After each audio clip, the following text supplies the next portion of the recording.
Hello friends, welcome to next video. आज इस video में हम लोग ब्लड का टॉपिक देखने वाले हैं।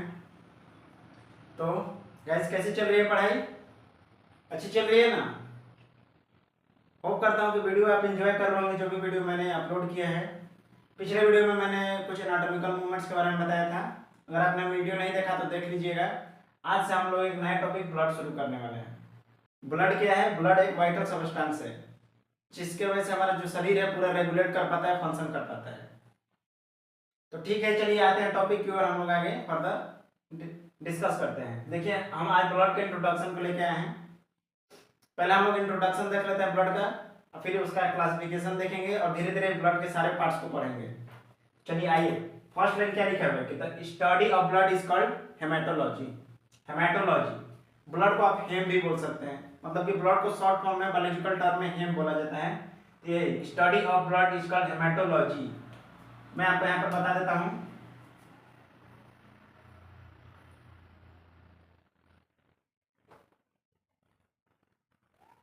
हेमेटोलॉजी, देखिए, हेम का मतलब होता है ब्लड, और लॉजी का मतलब होता है to study. Study of blood is called haematology. Blood की स्टडी को हेमेटोलॉजी कहा जाता है। मतलब कि मतलब ब्लड की स्टडी, जो इस ब्लड के बारे में स्टडी कर रहा है उसको उसको हेमेटोलॉजी कहा जाएगा। और ब्लड के स्पेशलिस्ट जो होते हैं, चाहे जो ब्लड के डॉक्टर होते हैं स्पेशलिस्ट, उनको हेमेटोलॉजिस्ट कहा जाता है। लॉजिस्ट का मतलब कि डॉक्टर हो गया, हेमेटो का मतलब ब्लड के जो डॉक्टर हो गया उनको हेमेटोलॉजिस्ट कहा जाता है। देखिए, ब्लड जो होता है, तो blood 5 litres blood in adult. एक एडल्ट नॉर्मल ह्यूमन बॉडी में, एक नॉर्मल एवरेज ह्यूमन बॉडी में 5 लीटर्स ऑफ ब्लड पाया जाता है। ठीक, जो कि 5 to 7% ऑफ बॉडी वेट, हमारे बॉडी वेट का 5 से लेके 7% तक वो कैरी करता है। ब्लड जो होता है 5 लीटर होता है, जो कि हमारे बॉडी वेट का 5 से 7% बॉडी वेट को कैरी करता है। ठीक, इसका कलर देखिए क्या है। इसका कलर है स्कारलेट रेड। इसका कलर होता है हल्का स्कारलेट रेड, इसको बोला जाता है। ठीक, हेमोग्लोबिन एक पिगमेंट होता है ब्लड में, उसके कारण इसका कलर स्कारलेट रेड होता है। अब देखिए, ब्लड को लिक्विड कनेक्टिव टिश्यू कहा गया है।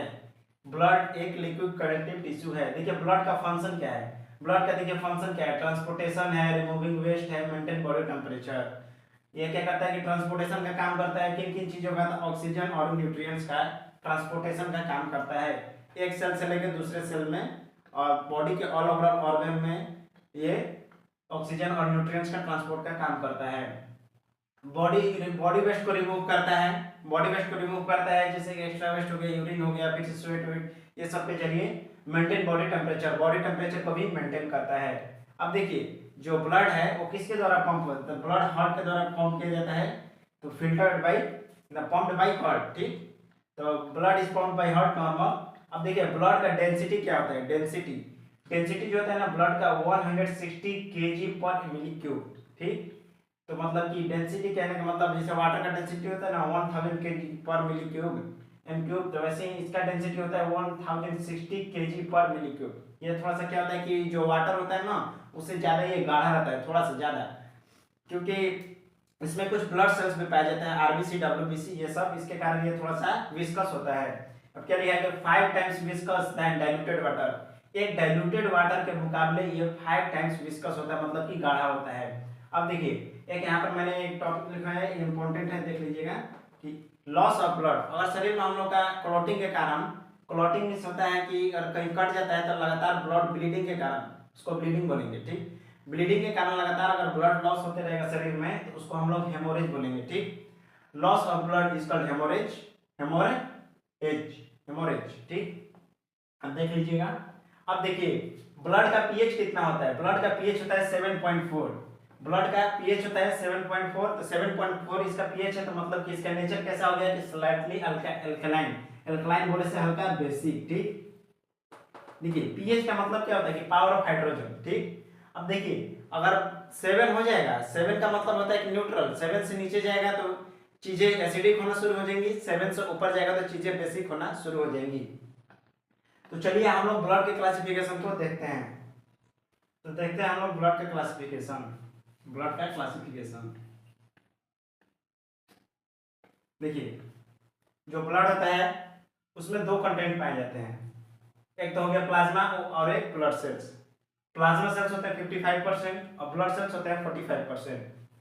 प्लाज्मा सेल्स जो नॉर्मली क्या होते हैं ना कि ये पूरी तरह से लिक्विड होते हैं और जो ब्लड सेल्स होते हैं हल्का सॉलिड टाइप में रहते हैं। ठीक, देखिए प्लाज्मा सेल्स 55% होते हैं। ठीक, इसमें भी फर्दर क्लासिफिकेशन किया गया है, इसमें सॉलिड आ गया, गैस आ गया, वाटर आ गया। ठीक, तो देखिए सॉलिड होता है 7 से 8%, सॉलिड मटेरियल हो गया 7 से 8%, गैसियस मटेरियल 1% और वाटर हो गया 91 से 92%। ठीक, तो देखिए सॉलिड में हमारे कौन कौन से पार्ट आएंगे, प्लाज्मा में, प्लाज्मा के सॉलिड पार्ट में हमारे पार्ट्स आ जाएंगे एल्बुमिन, ग्लोबुलिन एंड फाइब्रोनिजन, फाइब्रोनिजन। ठीक, और गैसेस में क्या है 1% गैसेस, एटमॉस्फेरिक जो गैसेस होते हैं वही आएंगी, oxygen, nitrogen, helium, carbon dioxide, यही सब गैसेस है। और वाटर नॉर्मली वाटर रहता है। अब देखिए आ जाएगा हमारा ब्लड सेल्स।